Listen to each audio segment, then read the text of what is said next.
Well, hi everybody, and welcome to our Church360 Ledger Checks and Payees webinar. My name is Anna Johnson. I'm a marketing manager here at Concordia Technology Solutions, and I'll be hosting the webinar today. You can see my email and my phone number there on the screen. If you have any questions either during or after the webinar and you don't feel comfortable asking now or you don't think of it till later, that's perfectly fine. Do feel free to jot down that email and my phone number. You can call me anytime and ask for help. I'll also list that at the end of the webinar as well. Today, I'm going to get right into things since we only have 30 minutes for this webinar and I usually run over. So just some housekeeping quick on everything. We'll have about 25 minutes for the presentation today and then 5 minutes for questions, but you're always allowed to ask questions throughout. So if you see me doing something and I went too fast or you didn't get what was happening, that's fine. The other thing I always want to let you know is that if you ever can't hear me or see my screen at any point in the presentation, please do jot that down in the question box and I'll try and get that resolved immediately so that we can keep going for everyone. And also our recording will be shared. Just a quick disclaimer on this, we've had a few issues recently with the recordings actually working, so I'm sorry if the recording's not able to be shared later. You can also just call me or email me again if you saw something or if you have a question about checks and payees, and we'll try and get it resolved that way.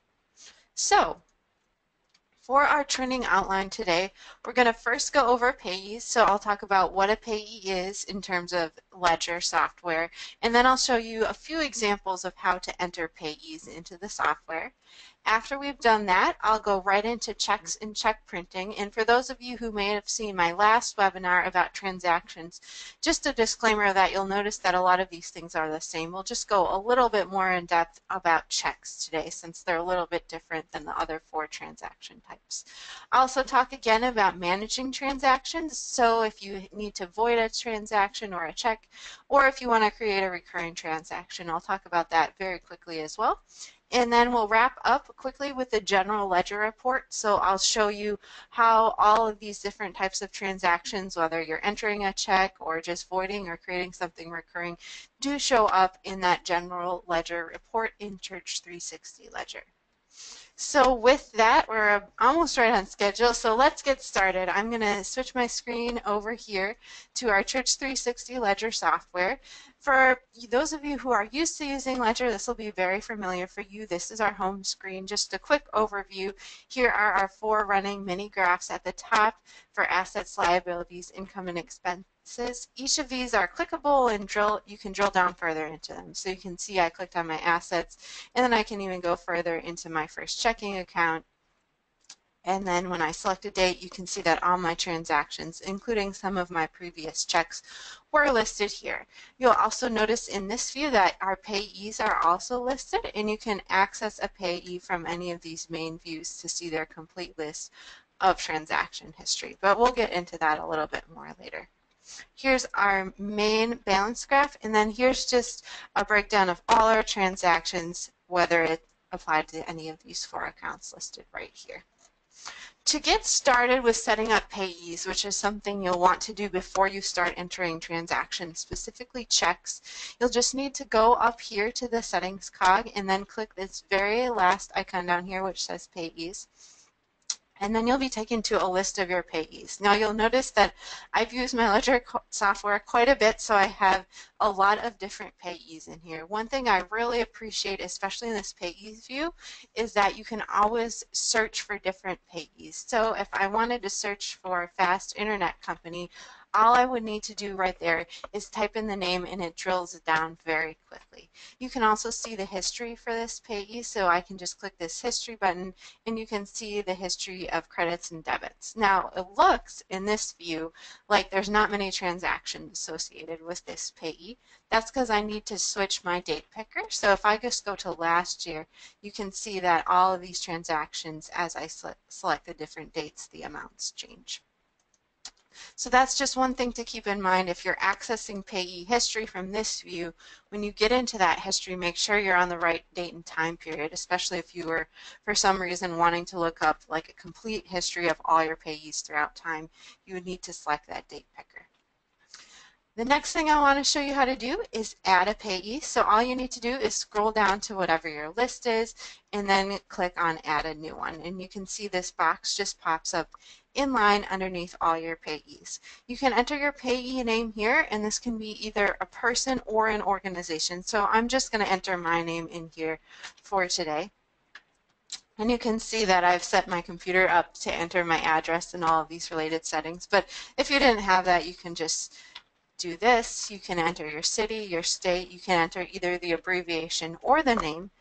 You can enter the zip code, and then you can enter in any types of phone numbers. It doesn't have to be in this format either. It's pretty flexible depending on what you want. One other really nice thing here is in the notes that you can add any type of note you want about a payee. So if you wanted to add that Anna is our marketing contact at CPH, you can do that right here. Not that you would be paying me for any of this, but just an example, you could enter any type of specific note in the payee. Once you're all set, you can click the submit button, and it will let you know the payee was created, and then you can see that my name is down here. If, however, you decided that you wanted to delete a payee for whatever reason, maybe you entered it wrong or maybe you were getting it confused with something else, that's perfectly fine. All you need to do is just hover over here on the right-hand side and then click this little minus sign icon, and you can see that I have the option to delete this payee. Now there's a very important distinction here, and I'll show you both sides of the equation. Since I just created the Anna Johnson payee, I'm able to delete her right when I click on that minus sign, and it goes away completely. That's not the case with all payees because Ledger has the built-in tracking system that we're using to provide accountability to you. So let's go up here to our water company. You'll notice if I switched on this minus sign over here, this button here doesn't say delete, it says deactivate. And that's for a very important reason. We don't want you to accidentally delete a payee who has a transaction history with you. We don't want you to get rid of those transactions. But we know that you might not want to have all of those transactions or that payee listed. You might not want to accidentally enter them when you're making a new transaction. That's why we have this deactivate button for payees who have a transaction history, but maybe you don't have any more interactions with them now or in the future. If I click on that, it'll just automatically deactivate the payee. And you can see that now no more I have that option to delete them. If I would want to reactivate them, I can just click on their name, and then you'll see that this payee has an activate button, and I can just click activate right there. And it appears back on my list, and you can just keep going back and forth however much you like. I'll just show you one more quick example top to bottom. You can also use companies as different payees. So if I wanted to add CPH as a payee, you could just enter the name of it. So I'll do Concordia Publishing House, 3558 South Jefferson Avenue, St. Louis, Missouri, 63118. And then I can just enter a phone number here. And then again, you can just enter any notes. So we can have CPH is our software provider. Just submit it, and then you'll see that CPH appears in my list of payees up here. Now you'll notice I have a lot of CPH payees because I use CPH as a payee quite often when I'm doing these webinars. So if I notice I created a duplicate payee, again, you can just go in here and delete that payee. So you're never going to accidentally contribute half of your contributions or checks to the old unactivated CPH. You're always going to be able to use that on the most recent one. Okay, now that we have a plethora of payees added, we're going to get into checks and check printing. So to print a check from any screen, you just need to click on this new transaction button and then click on check. One disclaimer I always like to let people know of in any of my webinars are that checks can be used for two reasons: if you're writing out a check by hand or if you're printing a check from your computer. If you're making an electronic payment, do not use the check feature. We have another feature up here called payments, which you should use for that. There's also a little in-app reminder to help remind you if you never know, is it a check or is it a payment? The check will have this preview check screen that you can use to show your amounts and to kind of get in place. So let's start making our check. We'll pretend that this check is for our Church360 Ledger payment. So we'll have Church360 Ledger bill. And then you can select whatever date you want. So I'm going to say maybe we paid this check on Monday, and then I can select my Concordia Publishing House payee.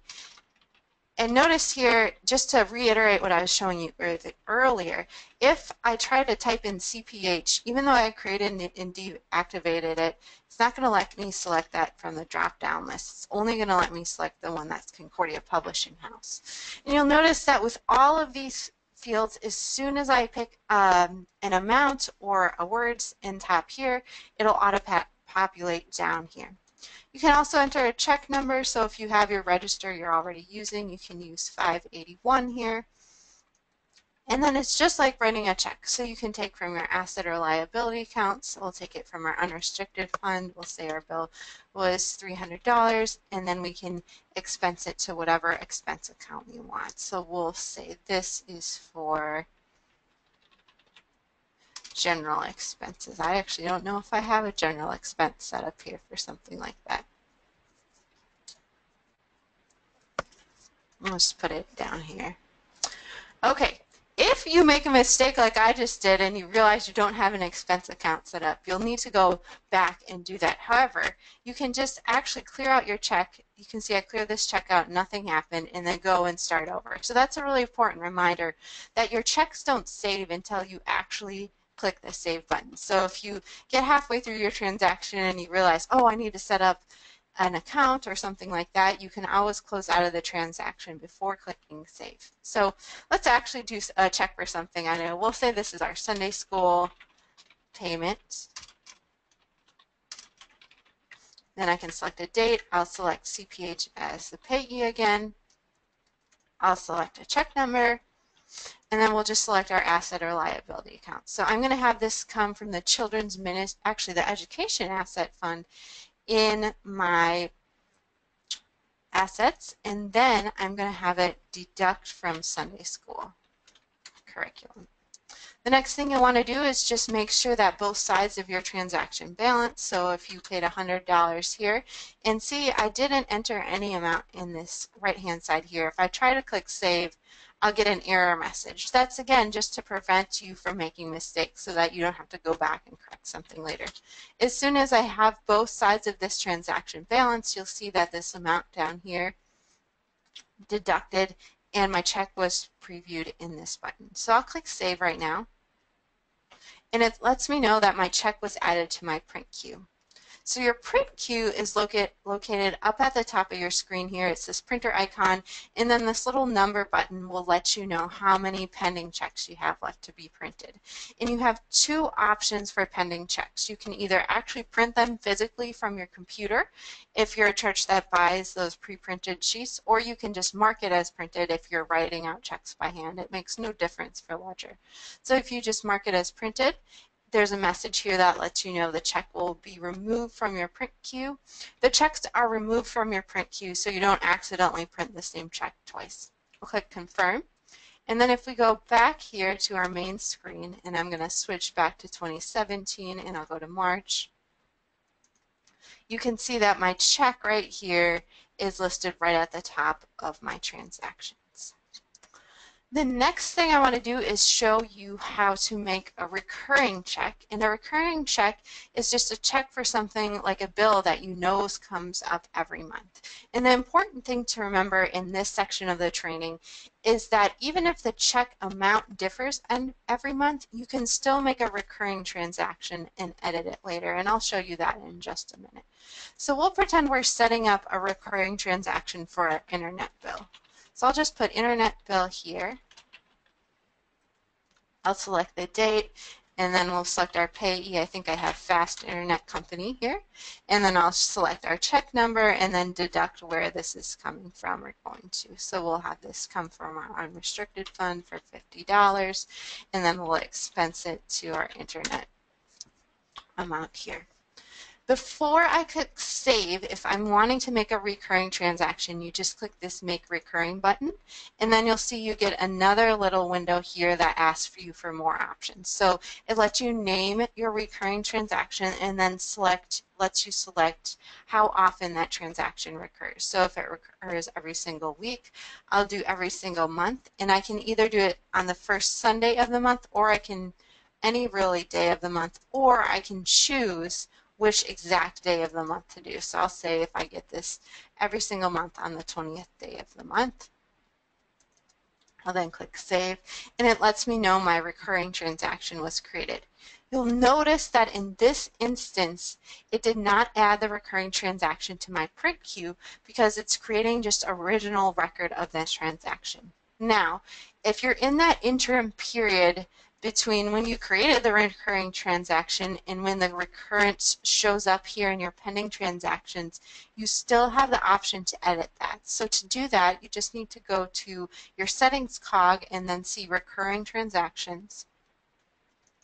And then like your Payees view, you can filter here.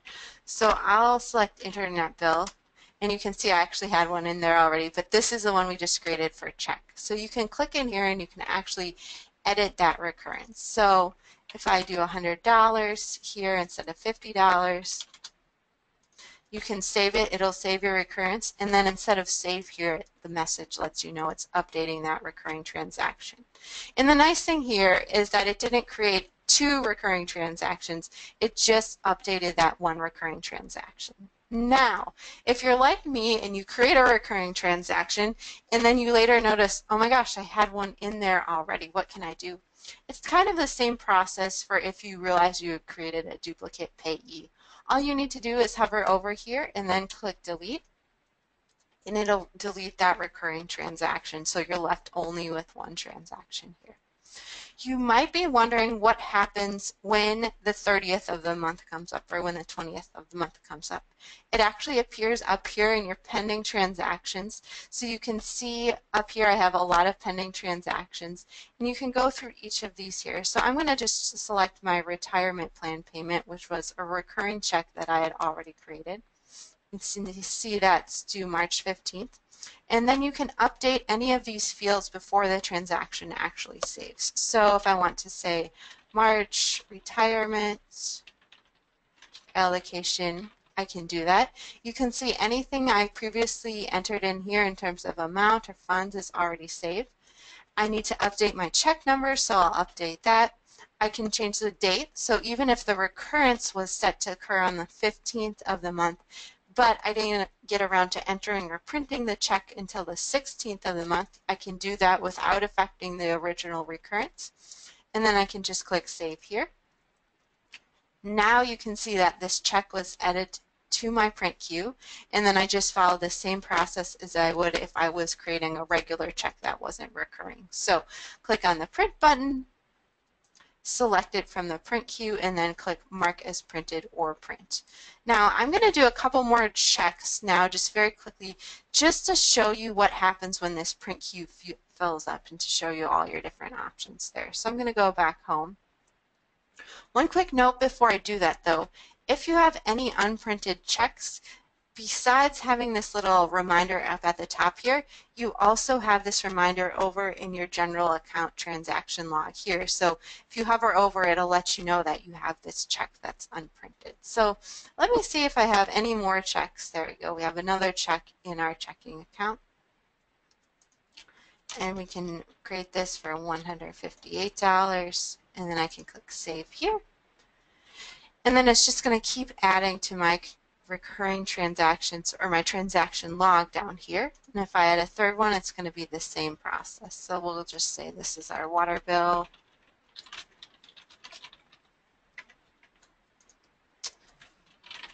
We'll add our water company and our check. And then we'll just select where this is coming from and where it's going to. I'm going to click Save. And so I'm going to go back to my print queue here, and you can see that now the checks are all populated here in my print queue, and I have two options. Again, I could print them all off, or I can just mark them all as printed all at one time. So if you're in the habit of creating a bunch of checks at once, you can do that.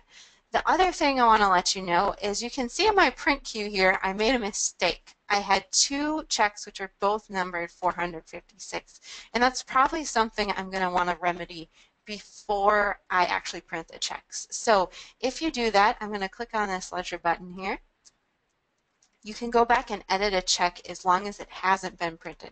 So I'm going to go back to my water company check number, and I'm going to click on it.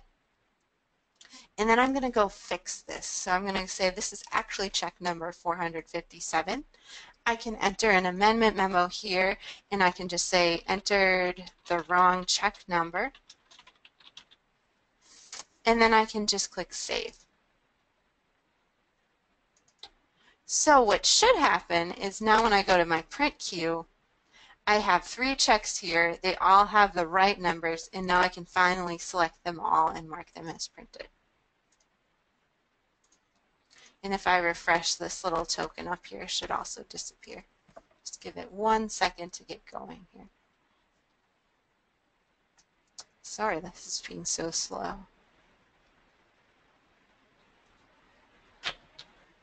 See if I open in another window.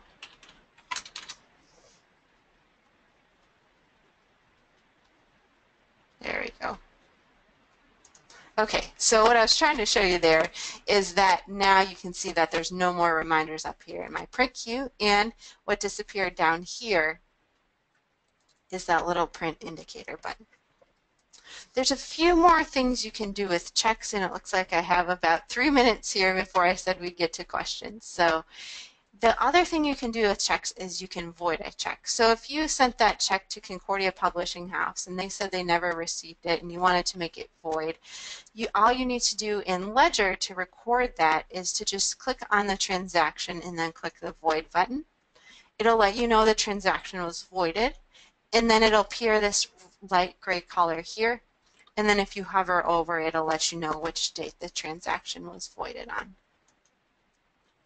The last thing I want to get to, let me just check my outline quick here. I think we got through almost everything except the general ledger report, and so we'll go through that here in the next couple of minutes. So you might be wondering, how do I just see maybe a record of all my checks or all my transactions? To do that, you can go look through everything in the general ledger report, and you'll see when we get there that this report is a little bit different than this main view here. In this main view here, you can see almost all your transactions. You can export your transactions, but you don't really have many options for grouping or for searching or for filtering. That'll be the difference between this main view here and the general ledger report. So I'm just going to click on my reports icon and then select general ledger. And we have quite a few options here. Since we're talking about checks today, I'm going to say that I just wanted to filter by transactions that were checks. So in this report view, I can click on the type button and then only select checks from my report view. And you can see this report includes each of the line items associated with any transaction and then any check number that you had entered. Now this is kind of hard to read, so maybe I want to group my checks together by payee. You can do that by clicking on this little link icon here, and once I click Group by Payee, you can see that all my line items for each separate payee are listed right here. So if you want to drill down even one layer deeper, you can also then filter by payee. So maybe I just wanted to see payees to the water company. You'll see that formatting is still preserved here with my linking, but it's only showing checks to that payee. I can also unlink from this view and it'll appear very normally. The other things you can do from this general ledger report view, say I wanted to see all the checks that were written just for my checking account. Maybe you had multiple checking accounts here. So I can just select checks, and then I can either group by account or I can filter by account. So I'm going to just filter here by my first checking account. So you can see all these transactions listed here. These ones are voided transactions, these ones in red here. Let me just back out of here quick to show you. If you remember, we voided this Sunday school bill, so any of these are obviously still listed in the general ledger report because we want you to be able to track what transactions were going on throughout time. The ledger report includes everything. That's accountability. But there's these visual cues to let you know once you're in the report if that transaction was voided over time. Just go back here. And as with any of the reports, you can always expand the date range. So say I wanted this to be all my checks for a whole year. I can actually go back to March 2016, select my view, and you see now that I have a bunch of checks listed in here throughout time and place. So that's the general ledger report, and it looks like we're just about on time. So I'm not going to say any more about that. Let me go back to my slides. Just a few more closing thoughts today. If you're ever wondering about our product updates, you can always check out our ledger blog. We haven't had very many in a while, but you can see our updates throughout history. Just go to 360ledger.com/blog, and then anytime we have a new update, you can see it listed there. You can subscribe to the blog, so you don't need to remember to constantly go back there. There's a little subscribe box. So I'd encourage you to subscribe to the Ledger blog if you haven't already, so you're always up to date on the latest improvements made by our development team. We also have an online help system for Church360 Ledger, and I'm going to actually get that queued up here. You can access it by going to this URL that I'm listed in this slide, or the easier way is to actually go through our in-app help system. So you have an in-app help system that's page sensitive. So example, on this page, I'm on a report, so my suggested articles are about reports. So if I click on this and I want to read it through, I can read it through here. But maybe say I wanted to see all the articles about reports. You can click in-app on this see original articles button, and then you're taken to our actual help system. And if I back out of here for a while, I just want to show you a few things. You can see that everything is grouped by topic. If I click on one of these topics, you can see how I have an overview of everything. So if I just wanted to see how do I write a check, I can do that here. I can see all the related accounts. I think we also have a Payees section here. Oh, let me go back to the app here, because I'm pretty sure I found one earlier today. Here we go. So you can search for Payees in here, and then you can see under settings we have all of these articles about Payees in the help system. So that resource is free to you and always available for you to use, whether you're in Ledger or if you're just at home and you want to enter in this URL, you can do that. We also have a training manual that's paper. It's $25 plus shipping. You can order that online at our website. But to be really honest, that's just information that's duplicated from our online help system. So again, I would always encourage you to go to the online help system first, but if you're just a person who likes paper, likes to have that book, you do have the option to order the paper version of that as our training manual. Again, as promised, here's my name and my contact info. I'm looking over at our questions and I don't see any more today, so I'll just give you a few more seconds to jot that down. Otherwise, I want to say thank you for coming today, and we hope you have a great day, and we hope that we can continue to assist you in using Church360 Ledger.